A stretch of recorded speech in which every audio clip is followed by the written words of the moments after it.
torpedo pot grows your food. You don't need to grow your food anymore. It can feed large amounts of people.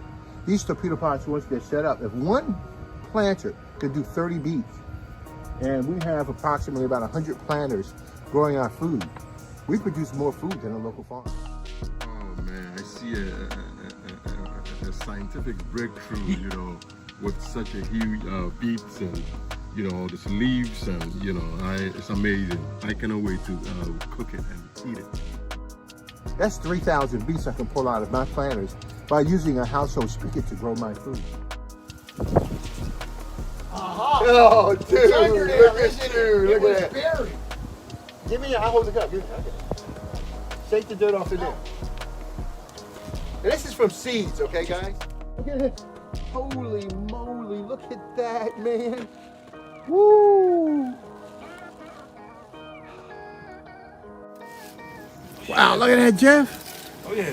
Man, dude. Pick two up. Jeez, man. Got me Look some at that. beets. Yeah. Oh my chop gosh, these bad man. boys up. Dude, now you know I eat the leaves too on Yeah, these you can eat things. the leaves, right? Yeah, all the time, man.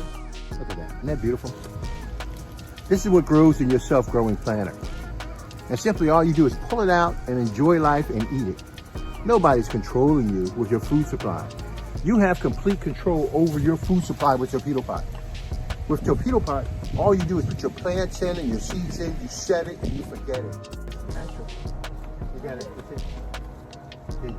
There you go. Look at the stems, they're like perfect. Come into the camera. Show these guys what's going on here. Tell them what you see. I see Mother Nature at its best, at her best. Like, this is absolutely beautiful. The colors are so much better than what you would find in the supermarket. Torpedo pot grows your food. You don't need to grow your food anymore. It can feed large amounts of people. These torpedo pots, once they're set up, if one planter could do 30 beets, and we have approximately about 100 planters growing our food, we produce more food than a local farm.